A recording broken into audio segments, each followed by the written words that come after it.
Hi, everybody. Welcome, and thank you for joining us for today's webinar. Today, we're talking about rethinking value during a cost of living crisis. And this is a specific webinar that we put on for our North America region. So thank you to all of you who are tuning in from there. Very excited to take you through this latest piece of research that we've done. It's very timely, I think, and it's looking into how the concept of value is being stretched in meaning and shifted as times are getting tough. So before we dig in, just an introduction to who you have on the call today. You've got myself, I'm Mobbie Nazir. I'm the Global Chief Strategy Officer at We Are Social. And I'm joined by Devon today. Devon, do you want to introduce yourself? Hi, I'm Devon Vipond, and I'm the Senior Director of Research and Insight for our North America region. Great. So a little bit about us before we get into the report. We Are Social, we're a global agency. We're growing all the time. We're actually now in 16 markets around the world. We're over 1,300 social media experts, and we really tap into all of our insight and knowledge from our global network in developing our thought leadership that we share with you. We work with some of the most innovative and pioneering clients globally. Brands from all sectors, from finance to fashion, gaming to groceries. And what's common about all of them is we're helping them to build and maintain relevance in today's ever-shifting marketing landscape. In addition to our more sort of periodic thought leadership that we do, we also have got an Instagram feed that tracks signals in culture on a more timely basis, so daily, weekly, looking across all of our global network, things that are happening in culture that we think are significant.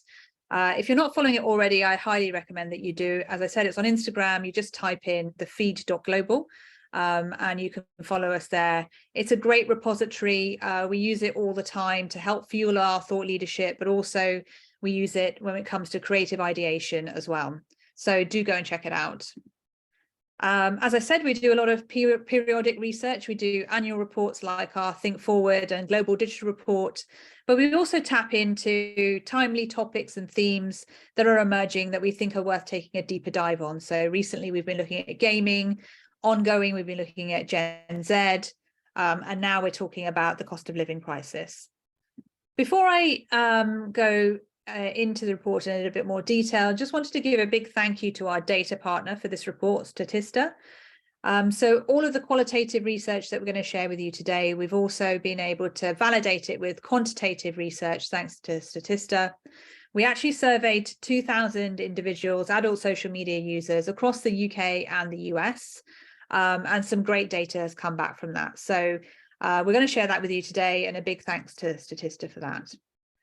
So digging into the report, Rethinking Value During the Cost of Living Crisis. So I think it's safe to say that economic uncertainty has become a big part of the global landscape, no matter where you are in the world. We're all seeing inflation and interest rates rising. Wages are no longer keeping pace with those rises. Prices are increasing. We're seeing surges in demand with lockdowns ending, supply chain issues following the invasion of Ukraine. All of this has meant that the IMF is now predicting recessions and downturns across the global landscape. And people agree that there's a cost of living crisis and there are tough times ahead in 2023. And this mood was reflected in the survey that we did with Statista. This is data from April 2023. And we found that 81% of people are feeling affected by the cost of living crisis. So this is definitely something we're seeing across the mainstream of our consumers, and it affects obviously our consumption patterns, how we engage with social, what we prioritize in our day-to-day lives, and has a big impact on how brands need to engage with consumers right now. But what's interesting is that this current crisis that we're in is actually coming at the time during a time in which we're also experiencing a number of other significant macro cultural shifts. We're seeing many overlapping and interlinking shifts that have an impact on our behaviours and reactions during the cost of living crisis. So the first of these is a continued and persistent decline in trust for institutions. So Devon Trust Barometer, who've been looking at this for many years, have shown that we're now at the point where brands are more trusted than governments. And pretty much across the board of all types of institutions, we're seeing increased distrust. Half of the countries surveyed by the Edelman Trust Barometer saw a year-over-year double-digit decline in the belief that their families will be better off financially in the future. And this is very much flipping the notion of generational mobility and progress on its head. So in the past, we may have thought no matter what situation we are in now, the future will be better. But actually, currently, people don't really see a future getting much better for themselves. The other big macro shift that we're seeing is acknowledgement and resistance to ever increasing wealth inequality. People are calling this out as the 1% most wealthy continue to get richer even during the pandemic. And we're seeing some interesting behaviors around this. We're seeing new types of influencers. Shabazz says, one of my favorites, he's from the UK, based in Blackburn. He's an anti-influencer who highlights wealth inequality to brilliant comedic effect. His videos are all entitled, "I'm rich, you're poor." The media are calling this an era of anti-ambition as societal norms are being subverted, and people are taking to the streets to protest. We're seeing nurses and doctors striking in the UK. In France, we're seeing continued unrest around the rising of the retirement age. So we're seeing resistance to this ever-increasing wealth inequality. And then at the same time, we're seeing also a push to live a more sustainable way of life. You know, we're all realizing that we can't continue to consume resources without a thought for the future, and we all want to strive for a more sustainable futures. The warnings are becoming more severe around things like climate change, and there's a growing understanding that individuals, communities, and countries have to shift their consumption patterns, and people are calling for wider action. And then the other interesting shift that we're seeing is in people's life stages and the time at which they're hitting those life stages. We're seeing traditional life stages are actually no longer set in stone. People are living longer, they're likely to stay longer in education and retrain throughout their careers. People are shifting their careers mid-path. So traditional paths are very much in flux. We're also seeing people living longer with their parents, holding off on moving out, buying houses. People are holding off on having kids, creating this trend towards dual income, no kid families. So we're seeing again here, the long established norms are in flux. So all of this leads to what experts are coining the permacrisis. We're dealing again, as I said, with these multiple overlapping crises or major cultural shifts with no singular or linear way out. And the cost of living crisis is coming on top of all of these. So when we've been analysing what we're seeing in this space, we found it really useful actually to look at it across two different axes, which we think kind of frame the sorts of shifts that we're seeing in this space at the moment. So we're seeing people rebelling against these new norms that they have to live with, or they're embracing them. And then we're also seeing content that's educational in nature or more functional in nature. And we're seeing content that's more humorous and leaning into humor as a way of diffusing feelings around the situations that people find themselves in. And this has unearthed for us 4 different trends that we're seeing in this space. New materialism, performative denial, the knowledge flexed, and deliberate living. So new materialism is really about people advancing their own ideals when there's a vacuum from established institutions, as I said before. Then we're also seeing performative denial, people collectively pushing back against structural norms and doing it with humor and irreverence. Then we're seeing deliberate living, which is people consciously prioritizing individual joy and happiness when faced with tough times. And finally, we're seeing the knowledge flex, people embracing a new balanced and equitable way of living through leveraging knowledge. So we're going to take you through each of these in a bit more detail, show you some examples of how they're manifesting in culture through social, and then give you some ideas of how brands can lean into these spaces.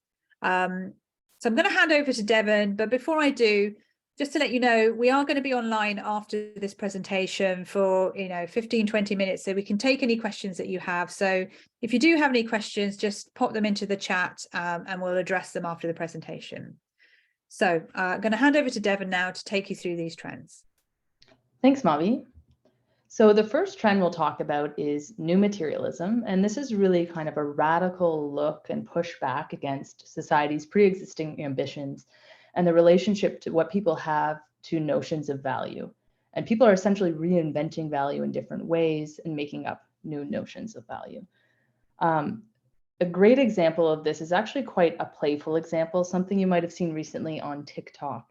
It's a game called the doubloon economy, and this is essentially a role-playing game where people can gift, receive, trade in this currency called doubloons.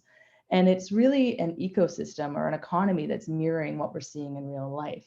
We're starting to see things like thieves, people collecting debt. There's the IRS. There are people that are even experiencing inflation as a function of being able to mint their own currency. And because this is so lighthearted, actually what's interesting is if you look at the opportunity within this ecosystem here to actually see how people can reflect and critique our current capitalistic economy and actually use this as an opportunity to think about what we can do better. And we know that people are actually looking to capitalism as something that actually does more harm than good in the world. This is something that came out of last year's Edelman Trust Barometer. So as a function of this sort of thinking, we're seeing a few new behaviors.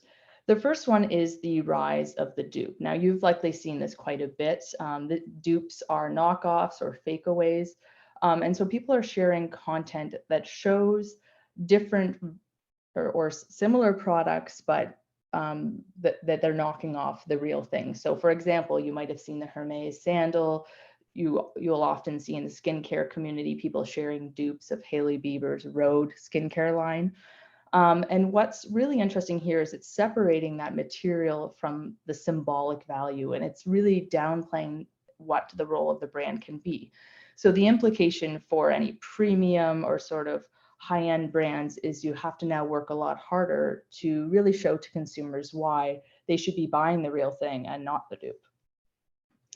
And along this vein, because we have people who are mobilizing or connecting around passion points and interests, those fandoms are becoming more muscular in their approach. They're now coming together to sort of address inequity that they're seeing in society. And a great example of this comes out of the sale of Taylor Swift's Eras Tour tickets. So as you probably heard at the end of last year, when these tickets went on sale, they were the first tickets that people could get to see Taylor Swift in a number of years. So tons of demand, but people were coming up against challenges with access, the price, hidden fees, to such a degree that the Swifties, that's the name of the fandom, actually decided to rally together to create an antitrust action against Ticketmaster and Live Nation. Now, this is not easy to do, but what's really interesting is that this group essentially came out with this message that said, you messed with the wrong fandom. And thirdly, we're seeing this integration between high and lowbrow content where people are feeling more comfortable kind of engaging with both of those worlds. We see it with the brand Crocs. They've historically done really interesting collabs. So they've worked with fashion house Balenciaga, but at the same time, they're also elevating more accessible brands like 7-Eleven, where you can now get the gibbets to put on your Crocs. We're also seeing it with the sneakerhead kind of category. So the example on the right here comes from Mischief. Their Gob Stomper shoe. What it does is you can actually buy the sneaker and you're invited to destroy it. And as you do, you see new colors, you can see new patterns, and it's subverting this idea of box fresh sneakers, where it used to be that you wouldn't want your sneakers to be destroyed or have any wear and tear. And now people are invited to do so. So it's really kind of playing off a category norm in an interesting way. So there's some really great ways that brands can look to react to these behaviors. And the first is looking at loyalty beyond the product itself and actually looking more holistically at the consumer journey to provide value to customers. And so the first thing to think about would be, how can you integrate values beyond beyond just the product itself. Patagonia does this well. They stand for sustainability, so you know that everything from in their messaging and their positioning to their customer service, there are elements of sustainability, for example, being able to trade back products. And another brand that did this really well recently was Lululemon. they are a category with their leggings that is very famously duped. People are often looking for less expensive versions of their leggings. So in acknowledgement of this, they actually created a dupe swap in LA where people could bring in their dupe leggings for an opportunity to actually get for free the actual Lululemon legging. And in doing so, it forced people to see the quality difference between the two products. Secondly, brands have an opportunity to consider what reviews can do for them. So we know that crowdsourced word of mouth marketing is more important than ever. This is something that came out of our Think Forward Trends report, where we're seeing that people are coming across reviews a lot quicker in the consumer journey. And so brands can think about how communities like like Goodreads, for example, in the book community, or even subreddits, can play a role in discovery of their brand. And finally, brands have an opportunity to look to new types of influencer models. And there's an opportunity to be more creative and playful with this. And it's a way to kind of tap into new interest and passion groups that you may not already be doing. Now we have an example on the right here. This comes from the Brooklyn-based brand Telfar. They're really famous for their interesting model where they do drops of their products. And this example actually bleeds into almost all three of these opportunity areas. What they're doing is they're flipping this idea of scarcity, demand, and value on its head. And instead of products that are in high demand being more expensive, they created a live pricing model where you go on their website, they release a product at warehouse cost, and the quicker you buy it, the cheaper the price, the cheaper you can lock in the price. And so it's really an interesting way of playing on traditional notions of value, and it's something that had a lot of talkability for them. Now, this next trend is a lot more theatrical, as the name suggests. It's called performative denial, and it is it plays on sort of an opportunity within social itself to almost cosplay a different lifestyle. So the first thing we're seeing is that people are playing in this performative and space where they're constructing, editing, hacking the good life into being.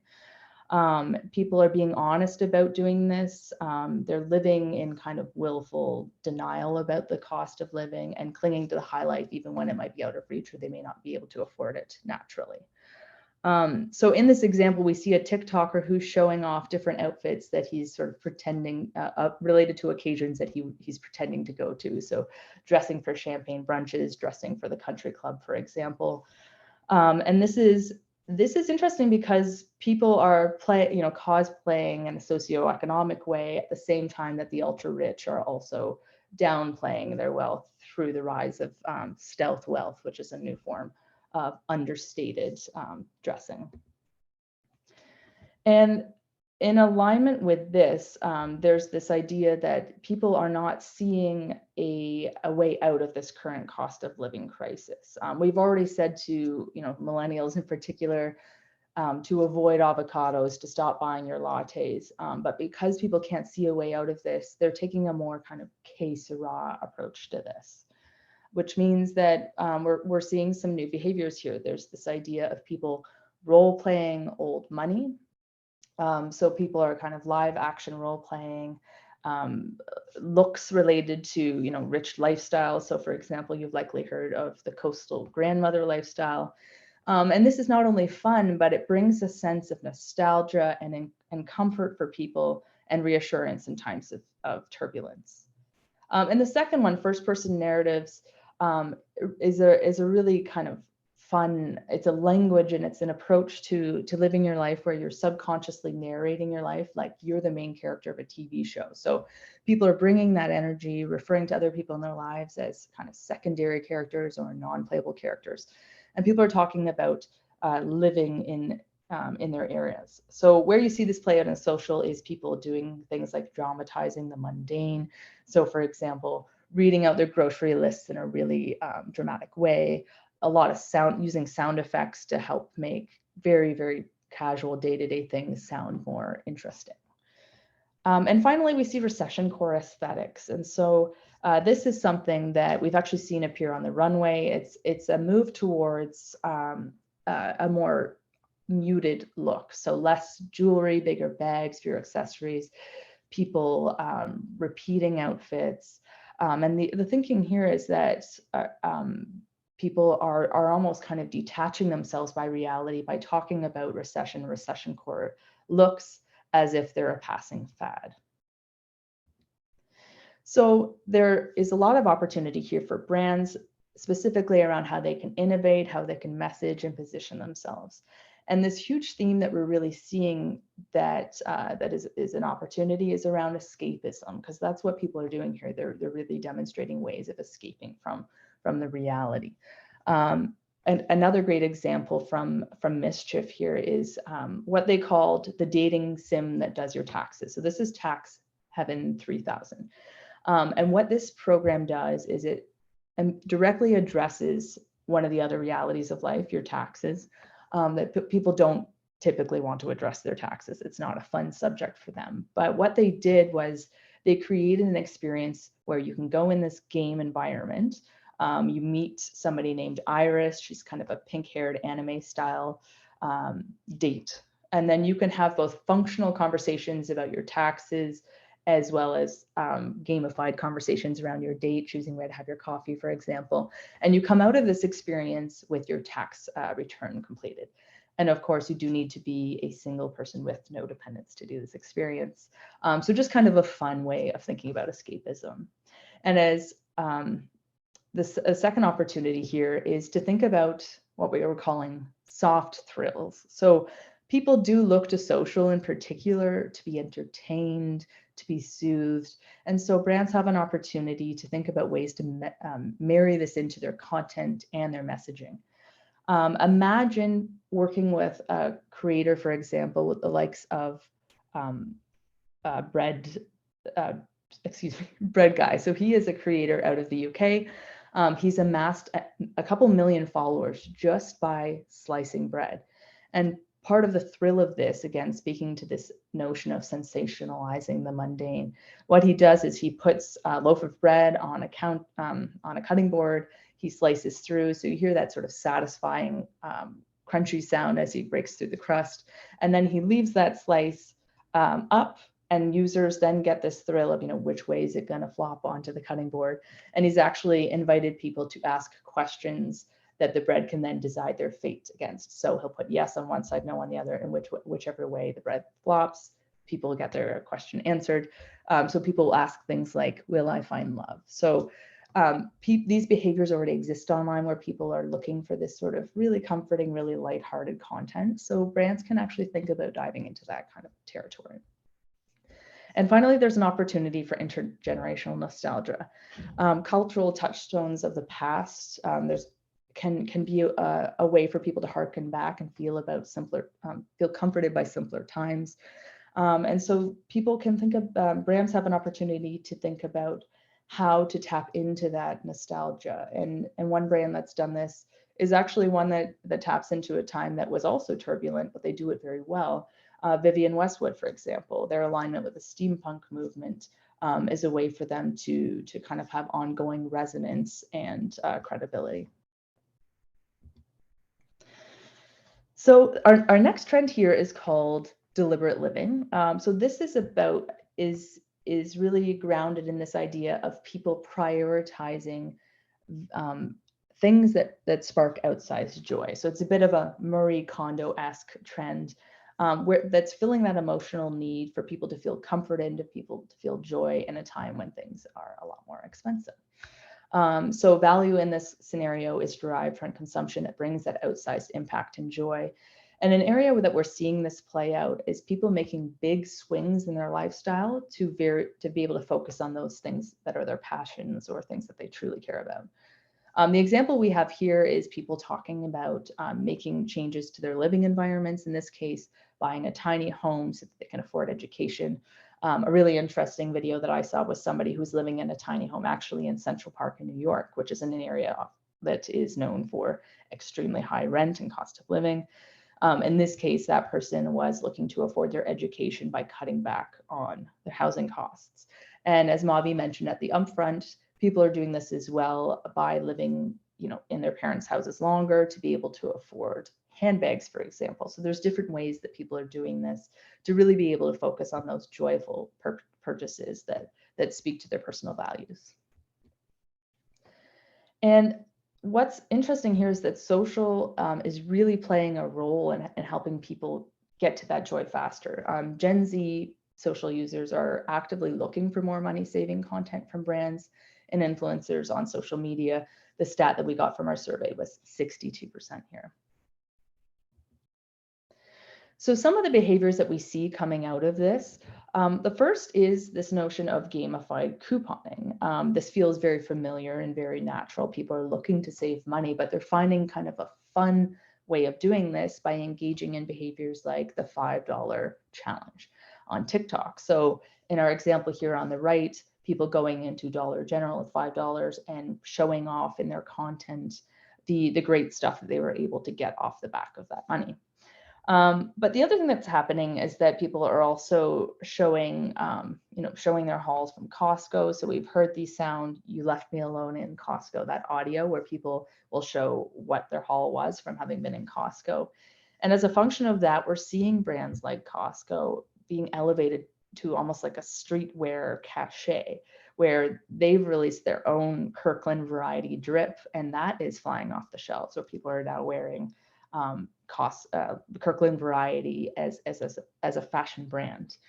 And we're seeing these brands, for example, the dollar store, continuing to grow in popularity because it's very much enabling people to save money, but also, save money and be able to spend that on more joyful things. The second behavior we're seeing is tactical extravagance. So this is where people are really making those big swings in their lifestyle so that when they are spending, it's on something that's quite elaborate. So in the example here, people are saving money so that they can spend a night in a luxury hotel. And then they're really extending the joy by sharing content over longer periods of time related to that stay. We're also seeing people really save up for once in a lifetime experiences, things like going to the World Cup or going to Blink-182's reunion tour, which infamously also had expensive tickets, similar to Taylor Swift's tour as well. And so really speaking to people's values when they are spending the money. And finally, we're seeing this collector culture where people are really searching for that joy, and that joy comes also sometimes in the form of nostalgia. So with collecting things like Hello Kitty, we're seeing it with Squishmallows, and people are really proudly showing off those purchases. So there's a few implications for brands. The theme here is really around joy, how you could bring your brand into a space and into a light that sparks joy amongst consumers. So bringing the joy, think about ways to evoke joy, either in the way you relay the benefits of the brand, the aesthetic of the brand, that will help brands make themselves more resilient against this downturn. Think about ways to gamify the experience, really kind of encourage people to have fun with your brand. So McDonald's does this really well. They have their Camp McDonald's mobile experience. It's very Gen Z focused, and it helps sort of reimagine summer camp in a fun digital way. You can go into this world where you get access to food deals, merch offers from brands like Market, concert performances from artists like Kid Cudi, and people can also get access to food deals, and there's a lot to incentivize them to keep going back to this app. And it taps into this idea as well of treat bringing, which is another opportunity for brands. We know people joke a lot on TikTok in particular about how they're going to treat bring themselves into bankruptcy, which is tapping into this human insight that people are always going to need to feel like I feel those little sparks of joy, and it's part of their self-care. So that's the same reason why people are still enjoying their coffees or their everyday treats. So look for little ways where your brand can be seen as either a big or a little luxury to help people feel those sparks of joy.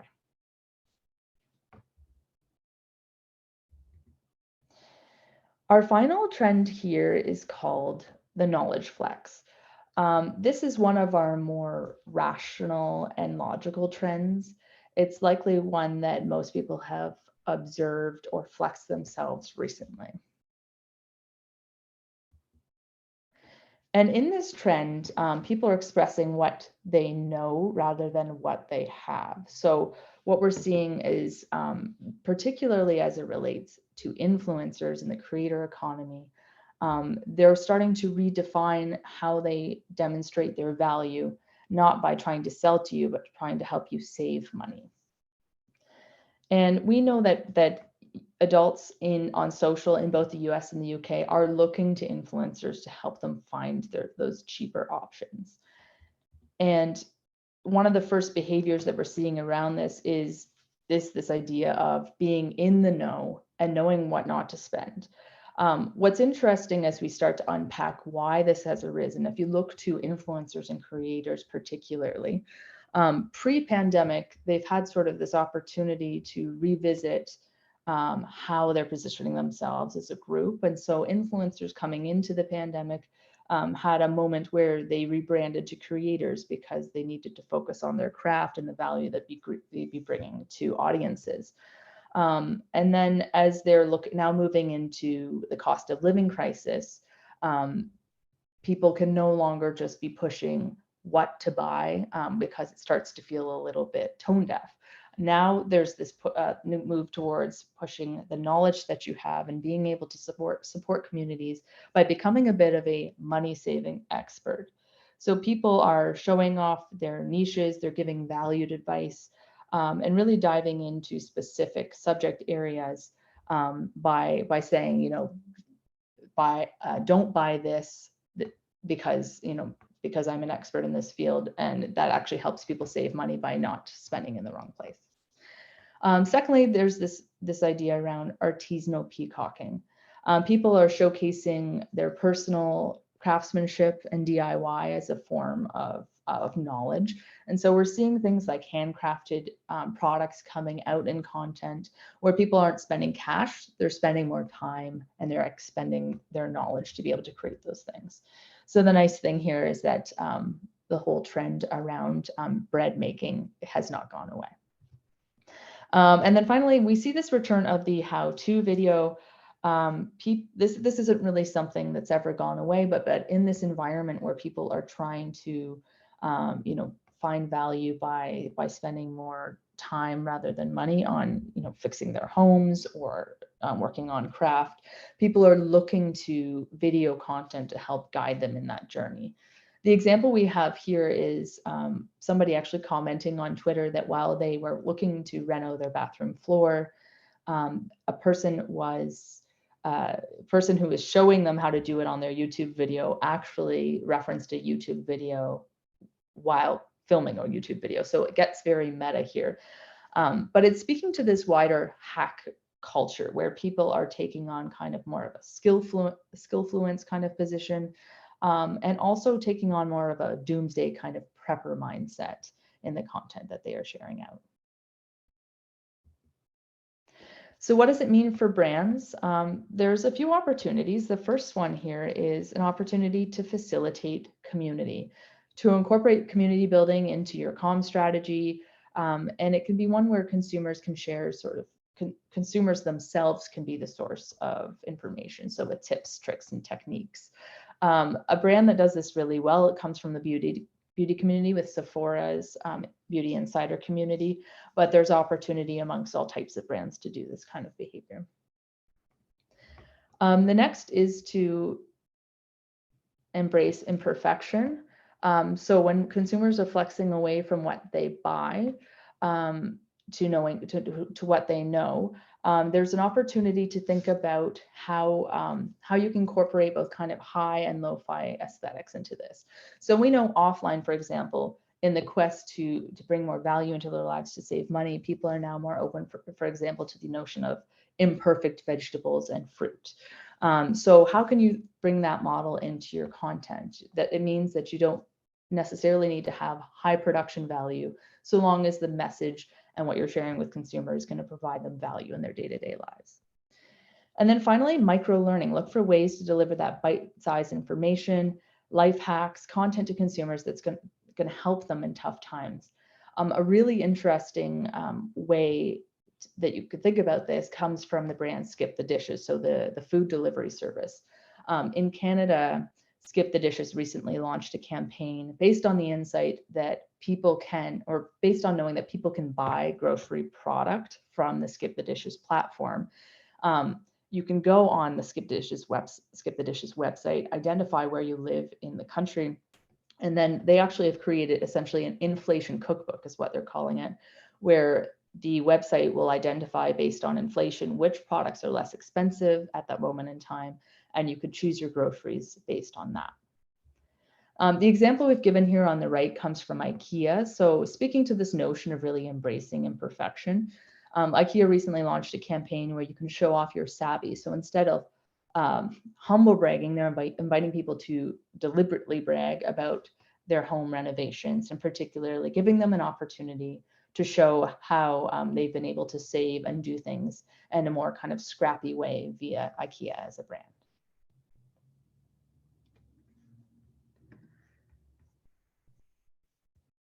Great, thank you for that, Devon. So that wraps up our trends for today. As I said, if you have any questions, please do put them in the chat for us.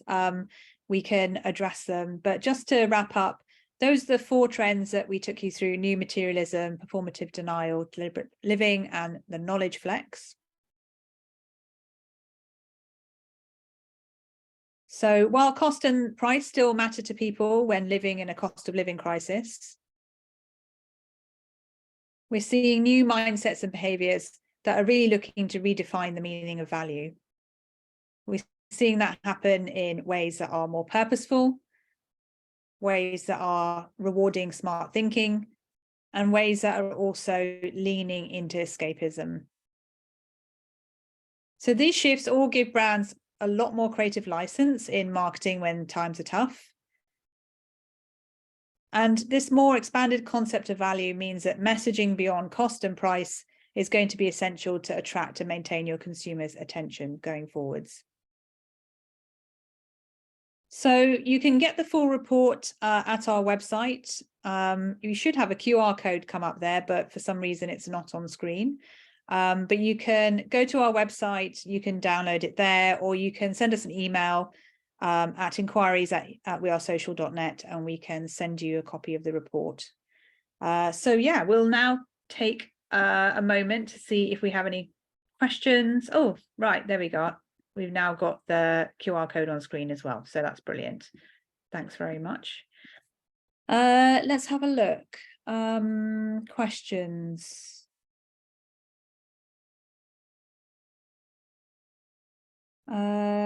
Great presentation. Thank you, Brian. You mentioned that a lot of the campaigns we're referencing involve more than just social teams, so experiential, PR, marketing. How are your clients working with their counterparts to create these kinds of campaigns? Is social the driver, or are they adapting larger campaigns to the channels? Yeah, great question. So it's a mixture of both.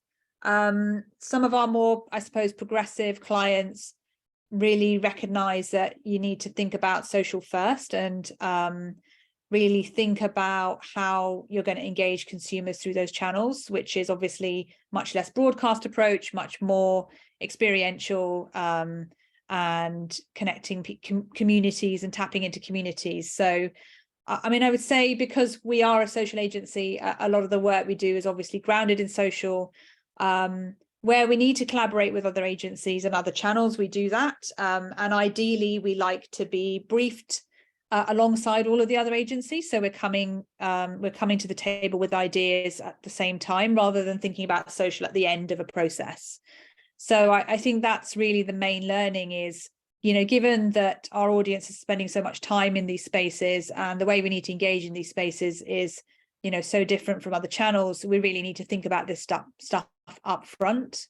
And in some cases, yeah, we're coming up with the big ideas and we're briefing you know, the other agencies in the mix, or we're coming up with ideas in parallel with other agencies and we're thinking about how to bring them together. Devon, did you have anything to add to that?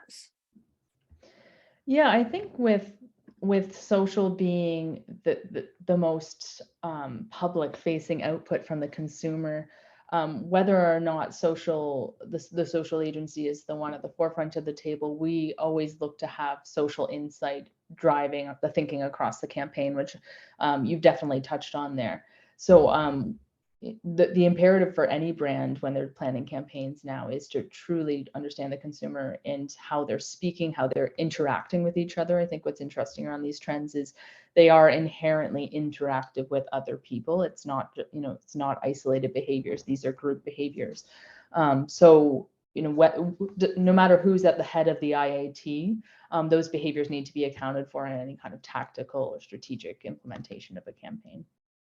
Yeah. Great. Devon, I think you might want to just come out of the presentation. Brilliant. Cool. Next question we have is, how long lasting do we think these trends are? What's the best way for brands to keep up with these evolving trends? Yeah, great question. I think, it's important not to just jump on a trend for the sake of it being a trend. A lot of these things we think are longer lasting.